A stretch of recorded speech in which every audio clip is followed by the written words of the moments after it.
السلام علیکم ورحمت الله. نذیر الله محسن یم. د نن ویډیو ته ښه راغلاست. نن ویډیو کې موږ په دې باندې بحث کوو چې تاسو خپل ملګري څنګه سرچ کوئ. لکه څنګه چې په فیسبوک، انسټاګرام، ټیک ټاک او نور سوشل پلیټ فورمز کې تاسو د خپلو ملګرو آیډیانې سرچ کوئ، همدغه رقم موږ کولی شو په ویفل کې خپل ملګري سرچ کړو، هغې فالو کړو او د هغې سره ملګرتیا آغاز کړو.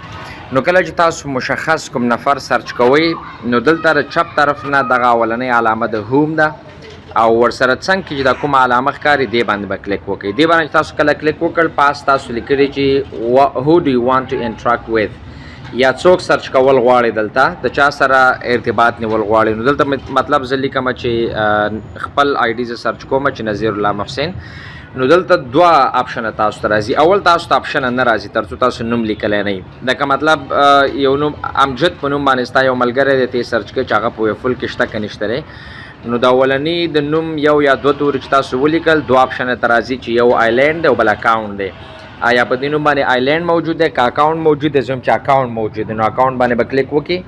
اوس په نوم مکمل کې چې AMJAD امجد په نوم باندې، نو امجد په نوم چې څومره دلته آیډیانې جوړې شوي هغه به ټول تاسو ته راشي. تاسو کولی شئ خپل ملګری پکې هغه پیدا کړئ. زه خپل آی ډي سرچ کوم چې نذیر الله محسن.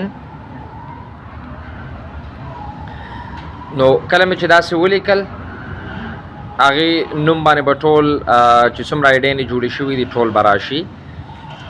د نذیر الله په نوم یا نذیر په نوم چې څومره آیډیانې جوړې شوي دي هغه دلته راغللې. تاسو چې پکې کوم یو ملګری کوم په کار وي تاسو کولی شئ هغې باندې کلیک وکړئ او دا زما خپل اکاونټ دی. نو ځکه داسې راځي که تاسو ملګری مطلب دغه نفر دی، تاسو پې کلیک وکړ، فالو کوئ، فالو یې کوئ، دغه رقم میسیج ورته کول غواړئ میسیج ورته وکړئ، یا نور کم ملګرتیا ورسره قایمول غواړئ. نو کله چې تاسو سرچ کوئ او یو مشخص نفر پیدا کوئ، نو په ویفل کې تاسو کولی شئ چې سرچ وکړئ. بیا راته وایم د چپ طرف نه دغه دوهم آپشن دی، پاس په نوم ولیکئ. هر څوک چې سرچ کوئ، زه لیکم چې علي چې سرچ کړل د دې په نوم باندې آیلینډ دی که اکاونټ؟ زه یم اکاونټ دی.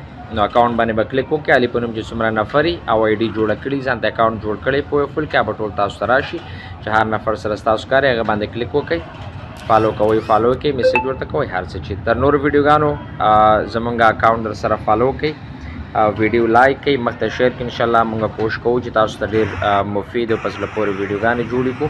هغه مهم مسایل چې تاسو سره بلد نه یاست باید ورسره بلد شئ. ډېره مننه. السلام علیکم ورحمت الله.